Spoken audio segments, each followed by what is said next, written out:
Hi, my name is Kristen Breland. I work at an ABA clinic that serves children ages 2 to 16. I've been in the field of ABA for a little over 4 years now, and I'm on the people first language side. Hi, I'm Annalise Eaton. I have been an RBT for the past 2.5 years. I work out of a clinic and I also work with children between 2 and 16. I am on the people first language side. Hi, I'm Lisa McGathlin. I am an educator. Actually, I'm a behavior interventionist. I work for a school district, so I serve kids that are in pre-K through 12th grade, and I am on the identity first language side. Hello, my name is Sky Sabota. I am an ABA therapist at a clinic-based autism therapy center. We service kids age 1 to 10, and I am on the identity first language side. Hi, my name is Amanda Whitehead. I am a middle school teacher in a public middle school, and I teach students on the spectrum in 7th and 8th grade. For this presentation, I will be the moderator. So getting into the presentation, we are going to be debating on identity first and people first language. A little bit of background on this topic. So when we talk about people with disabilities, we can use a variety of ways to identify them. This is an ongoing debate throughout the nation. There's ongoing division over person first versus identity first language. And this is an essential topic that we have to consider because our words have power. To get started identifying individuals, we'll talk about person first language. So person first language would be an example if you say, I'm a person with a disability. So you put the person first instead of the disability. So by using person first language, the intent is that you fight stigma around disability. Also, person first language intends to emphasize the person rather than the disability. The other opinion that we will be discussing today, the other type of language, is identity first language. So unlike person first language, this one, identity first language, puts the disability first. So this one would say, I am a disabled person. So if you use identity first language, this would intend to recognize a disability as part of someone's identity. At the same time, you want to show that a disability is not a source of shame. So these are some of the differences between person first language and identity first language. Here are some additional examples in regards to person first versus identity first language. So again, on the person first side, you're putting the person before the category or adjective that you're going to be using. So for person first, you would say, I'm a person with a disability. On the identity first side, you would be talking about, I'm a disabled person. And if we're getting into autism here, if you're on the person first side, you would say, I'm a person with autism. On the other side, the identity first language, you would say that I'm an autistic person or I'm autistic. For person first side, again, you're putting the person before what you're going to describe them with. So you're saying, I'm a person with femaleness. On the other hand, again, identity first, you would say, I'm female. Same thing for person first. Again, the person comes before the adjective or criteria that you're using to describe them. So I'm a person with lesbianness. Or the identity first, the other side that you would have, you would say, I'm a lesbian. So when we talk about these different language perspectives throughout this presentation, we will hear from the person first side, then the identity first side, and then we'll come together at the end to wrap it up and talk about our final thoughts. So keeping with the form of this debate, we will be starting with the person first stater, which is Anna. So person first is termed to be the most respectful terminology to use. The reason is because person first has less emphasis on the disability and it allows someone to have other ways to identify themselves. It also promotes inclusion by showing that even though someone may have a disability, they are still a person with the same rights as everybody else. Person first is also recommended by the American Psychological Association, and it's commonly used in research environments. Thank you, Anna, for introducing the person first side. Next, we have Lisa on the identity first side as their stater. Ralph Waldo Emerson stated, "To be yourself in a world that is constantly trying to make you something else is the greatest accomplishment." That quote could not be more true, especially as it relates to identity first language. Identity first language is language that leads with a person's diagnosis, such as a disabled person being referred to as a disabled first and foremost. There are three prime reasons why identity first language should be utilized. They are empowerment, community, and preferences. According to research from BATHA 2021, identity first is increasingly endorsed as an expression of positive social identity, whereby language historically used to dehumanize and marginalize is redeployed as a form of empowerment. Autistic people often feel it is a stronger part of who they are and not something that has happened to them. And many autistic individuals are proud of who they are and are proud of the community they belong to. The neurodiversity movement strives for identity first because being autistic is a strength. As stated in research from Andrew and Shakes 2020, the coupling of autistic expertise and social imagery of the autistic community presented the base for hegemonic interventions aimed to naturalize identity first language, with many discourses also referring to polls or studies and linking to blogs to represent evidence. Countless polls have been run, and 75 to 97% of autistic people consistently choose identity first language over person first language. So the majority of autistic people prefer identity first language, autistic person, not a person with autism. Thank you, Lisa, for bringing up the statements about the identity first side. Next, we're going to go back to person first language with Kristen, and Kristen will be discussing the research backing Anna's statements in the beginning of this presentation. All right, so Anna stated that person first language does not define the person solely by autism, and it does not objectify the person by their condition, and it gives them other ways to identify themselves. So according to a Feldman et al. Article 2002, they state that it doesn't objectify the person by their condition, and it gives that person an opportunity to have other ways to identify themselves. Also, with that article, they state that there's a general view that by placing the individual first, the disability is relegated to a secondary characteristic. Another point that is stated in that article suggests that just the awkwardness alone of person first phasing may promote positive results, as persons are forced to actually stop and think about the words that they are using. So, for instance, if they say a person that is blind instead of a blind person, or a person that is deaf.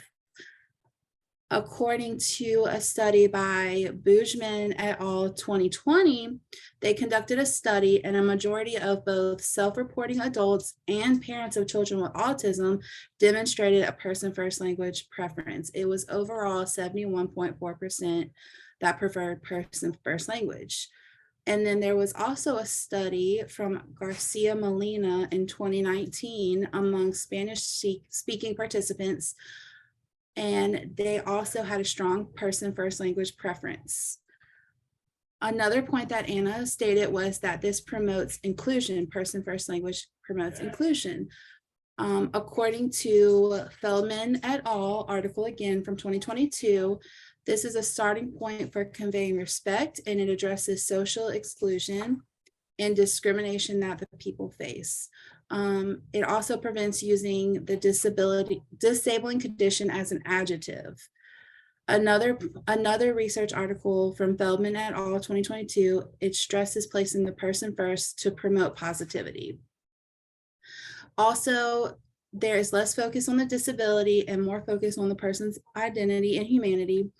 From Vivanti 2020, he states that the origin of This linguistic formulation can be traced back to the words of a self-advocate who stated during a disabilities rights convention in 1974, this person stated, "I'm tired of being called retarded. We are people first."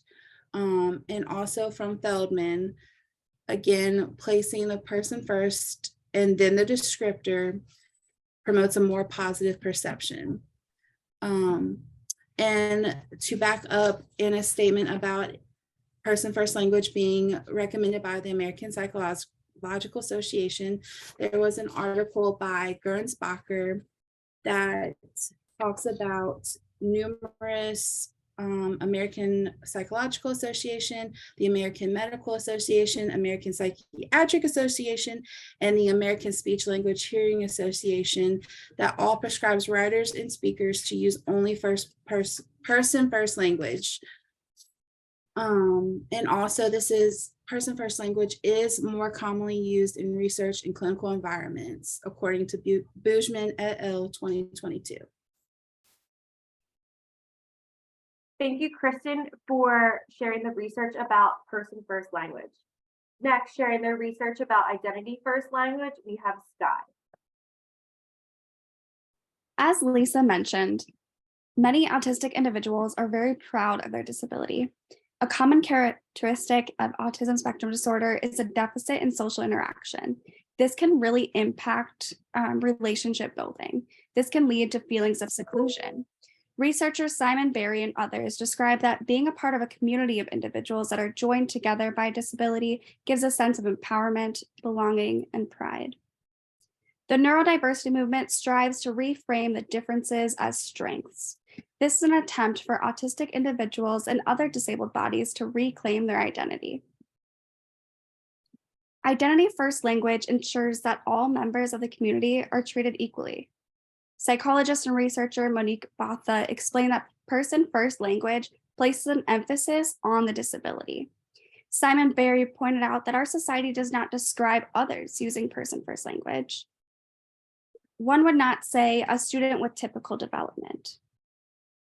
Barry also argued that person first language unintentionally signals that having a disability is a bad thing, since it continues to perpetuate a stigma. Thank you, Sky, for sharing the points for the research regarding identity first language. Next, we will start the attacking process where individuals from each side try to break down the other side's points for this debate. First up, we will have Kristen from the person first side. Okay, so the identity first language labels people by their diagnosis. Example, autistic person, it could even be anxious person, a dyslexic person, even cancerous person is another example. It uses the label as an adjective rather than a noun, which it's used as a noun in person first language. Therefore, the disability is describing the person. Again, more examples are the deaf person, the wheelchair bound person. Identity first language has also been shown to discourage inclusion, and it can promote stereotypes about people with disabilities. According to Boojman et al. 2022, language and culture may impact terminology preference of adults with autism and parents, but identity first carries a stigma and is dehumanizing, and that is from Burry et al. 2020.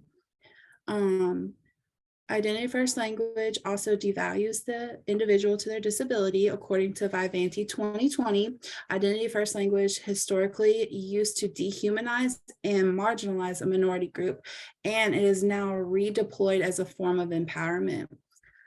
Identity first language displays autism as the first word you hear, showing that the fact I am autistic comes first.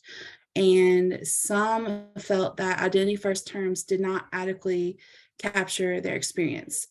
Nobody is the same. This is the problem with saying autistic or autistic person. That's from Burry et al. And also, autistic has been a term that's been used to bully people. Participants have said they hear people make jokes about autism, and the joke usually includes calling someone autistic, and it can be used in conversation as a way to bully people or belittle them. Thank you, Kristen, for sharing more about your person first language slide. Next, again, still in the attacking phase, we have Lisa for the identity first language. Okay, as you mentioned, person first language is utilized for inclusion. However, on the contrary, person first language is only used to describe someone with a disability, thus being divisive. You also stated that person first language is also recommended by the American Psychological Association. Contrarily, according to the Association 2019 publication, both person first and identity first approaches to language are designed to respect disabled persons. Both are fine choices overall. It is permissible to use either approach or to mix person first and identity first language unless or until you know that a group clearly prefers one approach, in which case you should use the preferred approach. Lastly, those who embrace their disability as a part of their cultural and or personal identity are more likely to prefer identity first language. Person first language accentuates the disability and perpetuates the stigma. Thank you, Lisa, for sharing for the identity first side. So we're about to wrap up this debate. To wrap up the debate, we'll be hearing back from Anna from the person first side with their final points and final statements for you, the audience, to think about. So I think it's important to state that person first counters stigmatization and emphasizes the humanity of someone. It allows people to see that they are also a person first that has autism. Since society tends to view the disability community as inferior, person first language helps ensure that people with disabilities are treated with the same respect as people without disabilities. Additionally, for that person who has autism, it allows them to have a self-image where they can identify with other things that make them who they are. For example, they could be a person who loves sports or a person who loves art on top of a person who has autism. Person first takes away any limitations that can be placed on them. Since medical professionals and educators are recommending this, why aren't you? Thank you, Anna, for wrapping up the person first language point of view. Lastly, we'll hear from Sky, wrapping up the identity first point of view. Many people are very empowered by the community that they represent. They are proud and accept their differences. Having autism or a disability is not a negative thing, nor should it be something to be ashamed of.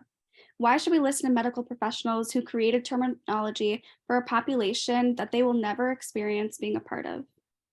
Why should we listen to them instead of the autistic individual who this language impacts each and every day? Thank you, Sky, for wrapping up the debate with hearing the identity first final thoughts. To wrap up this presentation, I'm going to share a graphic from a research article done from Berry et al. 2020. So when we look at this graph, this article and research, this table shows the frequency of offensiveness rankings, and these rankings were done by people that have autism, so autistic individuals. As the moderator, I'm not taking one side over the other. So when we look at these terms, here are some of the terms. Person with ASD, that would be considered person first. Same with person with ASC, autism spectrum condition, person with autism. But then we get in here to the identity first language where it says autistic person, person on the spectrum or autistic. So in regard to this study, it was given to over 100 individuals diagnosed with autism. So when we look at this with the offensiveness rankings, the individuals that participated in this research, they were asked to rank the most offensive to the least offensive. So in regards to the most offensive, it was actually person with ASD, which would be considered person first language. But then when you look at because person with ASC was at 26.2% for the highest of most offensive. At the same time, though, autistic as an identity first term was slightly behind the most offensive, with 24.6% of the participants feeling that using autistic was the most offensive term. So when we look at also the next most offensive ranking, so number 1 and number 2 were one with person first and one with identity first. Again, going back to number 2 here for the most offensive ways to talk about people with autism or autistic individuals, the person with ASC was considered the second most offensive, as well as that one being person first, as well as autistic person being identity first. So something that we can take away from this article from Fury and colleagues is that what may be offensive to one person may be not offensive to another. So we can see that there's a clear division between person first and identity first. And I think that the participants in this debate and in this presentation, they brought up both sides and very clear points. But in the end, it really depends on the person with the disability, what they prefer. And in continuation, for the purpose of this course, we talk a lot about ethics. So the ethics of using this language, whether you choose to use person first language or identity first language, we can relate that to the ethics code for behavior analysts. First, we can relate it to the core principle. When we talk about language, we need to treat others with compassion, dignity, and respect. Both sides brought up how the other language can be offensive to another person. At the same time, the other, each language side also has terms of empowerment embedded in it. So depending on what language we use, we really need to start thinking about the preference of the client or the individual that we will be working with. We want them to feel that we are compassionate. We want them to feel dignified. And most importantly, we want them to feel respected. In regards to the ethics standards from the behavior analyst, the BACB, we related these to 1.07. So being culturally responsive and diverse, we need to respect that. Additionally, we have responsibility to the clients as noted in 3.01. Additionally, for 5.01, we have to protect the rights of clients, stakeholders, supervisees, and trainees. So specifically for ethics standard 1.07, let's take a look at what it says. So when we look through 1.07, it discusses how we have to evaluate our own biases and ability to address the needs of individuals with diverse needs and backgrounds. We can relate this to the type of language that we use with our clients. So for example, for myself, I work in a school setting where I have been taught to use person first language. At the same time, I might have a student who prefers to be called autistic. It's my job, even though I feel that person first may be respectful, if this individual wants to be called autistic, I need to honor what makes them feel empowered. We have to continue ourselves too as behavior analysts to engage in different professional development activities for us to work on understanding more about the concept of language and how we can empower our clients. Going back to 3.01, we have to show responsibility for our clients. So we have to act in the best interest. And if it's in the best interest of our clients to call them autistic or call them a person with autism, we have to consider this. We want to maximize their rights because it is their right to choose how they want to be referred to. Lastly, we talked about protecting the rights of clients, stakeholders, supervisees, and trainees. In regards to that point, we have to protect the identity of our clients that we work with. They will be more comfortable working with somebody who refers to their disability how they would prefer. We have to prioritize their rights. So if we know that they prefer person first language and we hear a team member talking about them in an identity first way that could be offensive to them, we should speak up. We need to protect the rights to make them feel comfortable. Going back to the ethics, just please keep this in consideration when you talk about individuals that have a disability or autistic individuals. So for some final takeaways for this presentation, hopefully you can understand that each of the people that were part of this presentation may have been put on a side that they didn't feel comfortable with. But I think that this was a good opportunity for everybody to learn and learn the positives of each side of language. So for us as behavior analysts or future BCBAs, it's important that we continue to examine people's preference on the terminology, especially in different cultures and countries. A variety of the articles that were mentioned in this were done in Australia compared to the United States. So different countries may have different views on the terminology of language. Lastly, it is not a one size fits all when we're talking about language. Language that's appropriate for one person could be offensive to another. So something that we should all take away from this is truly about preference for individuals. We need to truly think about what is most appropriate for the individual that we are working with. One person may prefer person first language, while the other may prefer identity first. It's our job as educators and professionals to truly advocate for our clients. Thank you for listening to our presentation on person first versus identity first language.